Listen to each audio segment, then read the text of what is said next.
Morning, everyone. It is February 1st, 2025. Good morning from Nova Scotia, Canada. As you can see from the back, we have a fair amount of snow this year. It is an actual winter this year.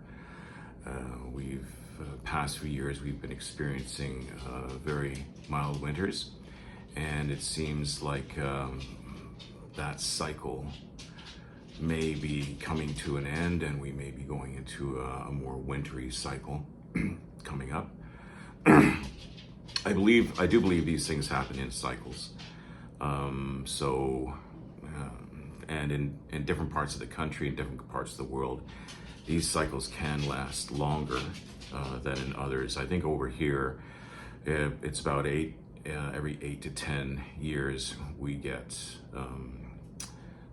snowy winters, real winters, and then the more mild winters appear for a little while, and it just seems to go in cycles that way. I've been out here for 10 years, and so this is what I've experienced. Now, for people that have been here generation upon generation, their experience might be a little bit different. And I have, they do mention it every once in a while that, about these cycles and the warmth of the winters that we have. But at the same time, I believe that there's these cycles do appear on a regular basis. So there's a lot of things that have been happening in the past week, 2 weeks here in North America as well as around the world. Specifically to my country, we have a new president south of us in the United States, Donald Trump, who always seems, every time he comes into power, he's just daily in the news. He loves making headlines. And he seems to be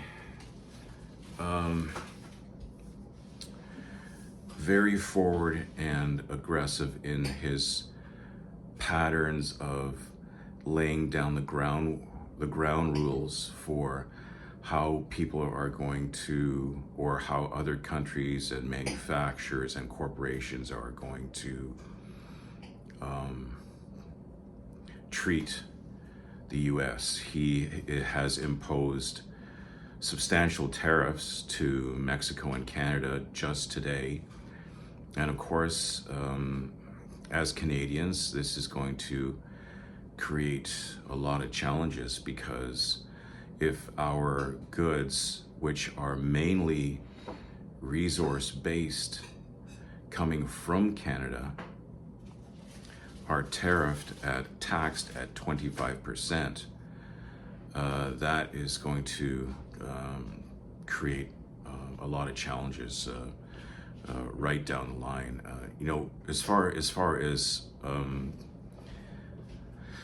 As far as extracting resources are concerned, it's not an industry that really creates a lot of employment. It is done mainly with machines. It is done to extract, is done mainly with machines, mainly with heavy equipment and distilleries, but there is a lot of transportation involved in the process. Now we do have a manufacturing hub in Canada, in Ontario, as well as I believe Quebec is also a secondary manufacturing hub, but nonetheless there is a lot of manufacturing there. And so I think everyone has concerns as to how it's going to affect those industries that are in manufacturing, because even though manufacturing has dramatically changed in the past, in the past 40 years, it's 50 years, it's just over the course of time, there's just less and less people needed to produce product. And don't really understand where this is all going. To say that, you know, you're going to be in a different industry, or you're going to go to a different job. But if, you know, I look at it this way. I see that the average IQ being established at 100 for the average individual. What does the average individual do? Well, the average individual, you know, doesn't necessarily do a lot of brain work. We're the ones that will do the trade work, the manufacturing work, the you know, some public service work for public government, and then of course you have the manufacturing, or sorry, the management positions, which will go to the people with a perceived higher IQ, and that's usually how it goes. But you know, the vast majority of people are in that 100 and lower, 100 and a little bit above, and that's where they're at, and that's where the possibility of most of the jobs are, and most of the jobs are going to be affected. And again, I really don't know how this is all going to transpire. I remember in the in 80s and 90s where the manufacturing jobs were already starting to diminish, and because of that, you know, the media was talking about you know, the jobs are going to be media and things and that. Okay, but that's just for a select few.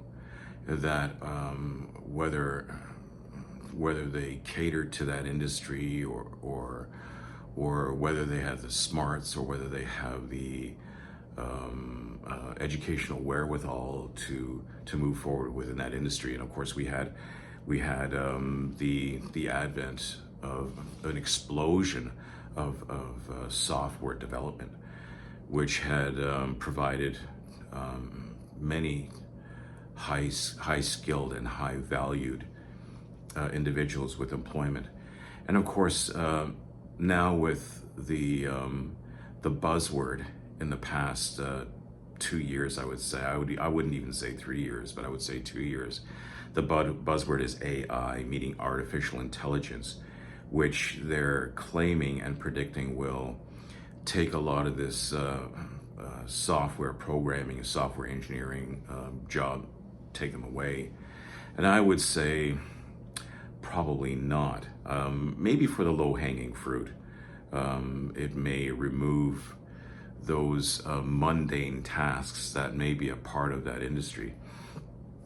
But I can't see that industry really being attacked too much. And if anybody in that industry has an opinion of this, and can share a first-hand experience regarding their software engineering jobs, software programming jobs, I believe that's the same, but I don't know. Yeah, please share. I am on YouTube, and I do listen to some people I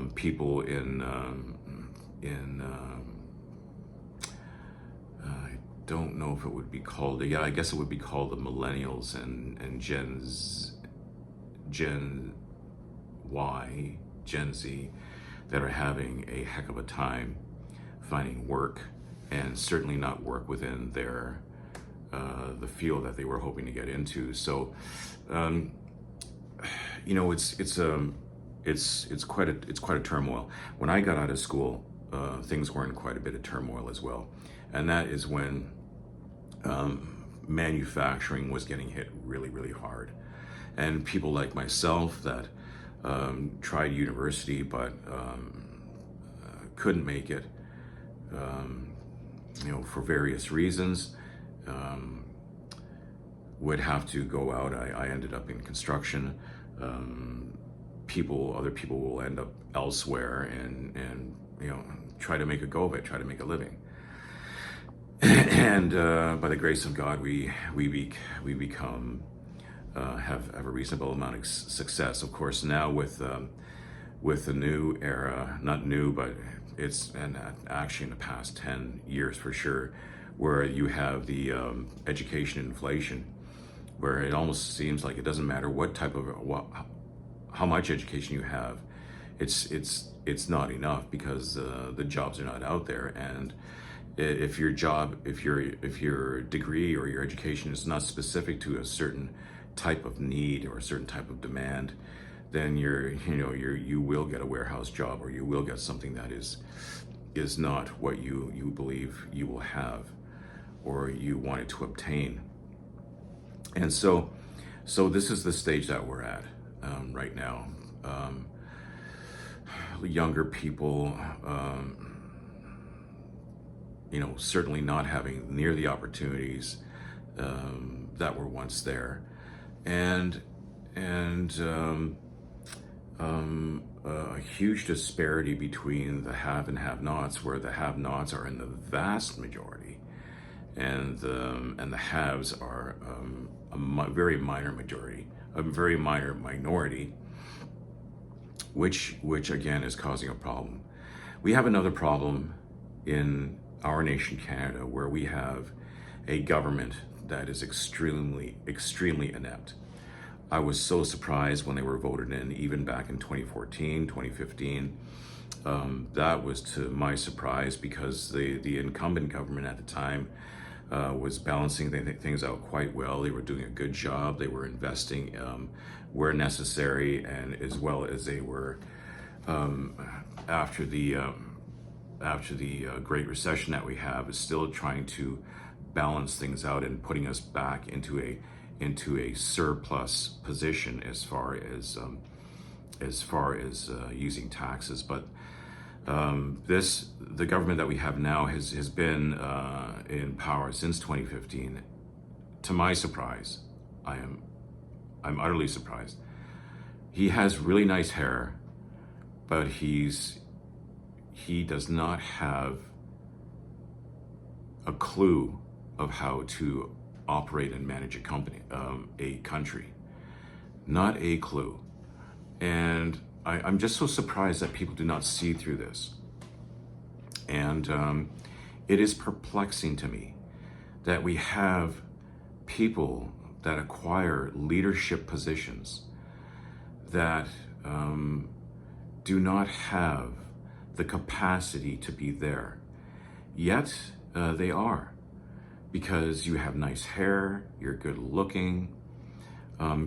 As far as his oratory skills, even those are relatively poor in comparison to his opposition, where now the present government is getting hammered, and they will not last the next election, even though he is resigning.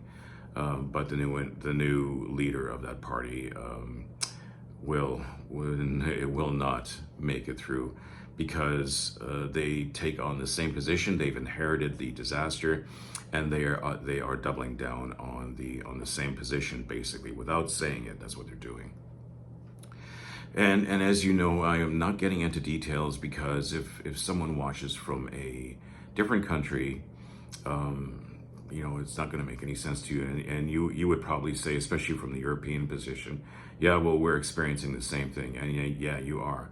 It seems like there has been a conglomeration of people within a certain sphere of influence in the past 10 to 15 years, where they have held on to an agenda, whether it's called the New Green Deal, or it's called trying to be some kind of environmental saviors, and trying to convince themselves and the public that they're on the right track, and they're not even coming close.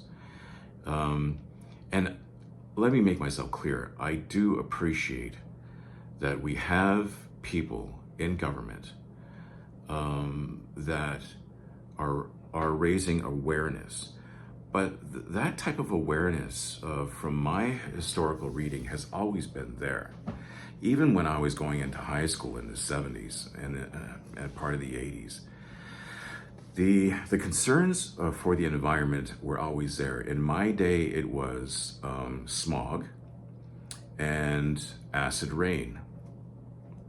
Then they were tackling that issue. They did a good job. But for whatever reason, we were able to afford tackling those issues. And I'd have to say that the governments did a really good job. But now it's going a little too far. Where in the past, a good example is buying a car. They have so many different sensors and pollution control items on vehicles these days that the vehicles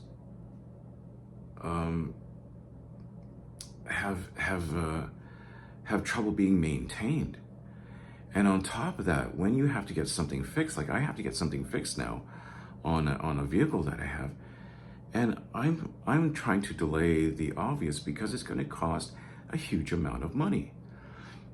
And then there's, I've noticed that, my goodness, whether it comes to the utility bills or when it comes to home ownership tax, property tax, it's just the amount that we have to pay is just unbelievable. And these things accumulate where it really strangles a family. It strangles people like myself that it seems like retirement is further and further away, and all these concerns that we have. Now, myself with my religious beliefs, hopefully that it takes a little bit of the anxiety away, that I believe that God is going to help me through. But, I have to admit, I am sometimes questioning this because, yeah, sure, I think the media does have a huge influence on it, on the emotions and the feelings that we have for our present day. But what are you going to do? I mean, yes, you hope that you have food on the table, gas in your car, able to heat the house, and the electric bill is hopefully paid, and the cell phones and all that good stuff. But it's just it's a real struggle. And as you get older and you look back, I think to myself, well, there was a time where my wife and I were raising 3 kids, and we were able to put things into savings, and we were able to do okay until after the Great Recession, and started to realize that it's hard to keep a job, and you do crazy things and try to make things happen for employment, and it becomes ever more challenging. As well as I've noticed manufacturers and other companies, they will drop you like a wet rag as soon as they can, because it's the only way they can keep things going. So as soon as they don't hold you on as an employee anymore, they will just drop you. And that happened to be quite often between 2012 and 2014. It was pretty brutal. Nonetheless, trying to make a go of things. And the reason I'm rambling on here a little bit, but I've been watching certain economists saying certain things and trying to figure things out. And you know what? They're sort of, kind of giving us a heads up. But going forward in the future, they don't know. They simply don't. They do have certain solutions, and but are the people that make decisions, are they listening? I'm hoping that they do, and I'm hoping that as we move forward, we can certainly benefit from better solutions. But I'm having my doubts. I'm simply having my doubts. We have a world now that is so interconnected through through the internet, with satellite and cable communications, through cell phones. It goes on and on, and the level of communication is amazing. It still amazes me. My cell phone still amazes me, and yet it doesn't seem to be helping that much. I don't know. What do you think? Um, do you think that this is just a lot of negativity that I'm expressing, or do you see it in the same way I do, or a little bit of it? Anyways, I hope that the few people that watch, will provide their views on it, and we can share a little bit more. Okay. Till next time. I hope all is well. God bless, and I hope that all goes well. Talk to you later.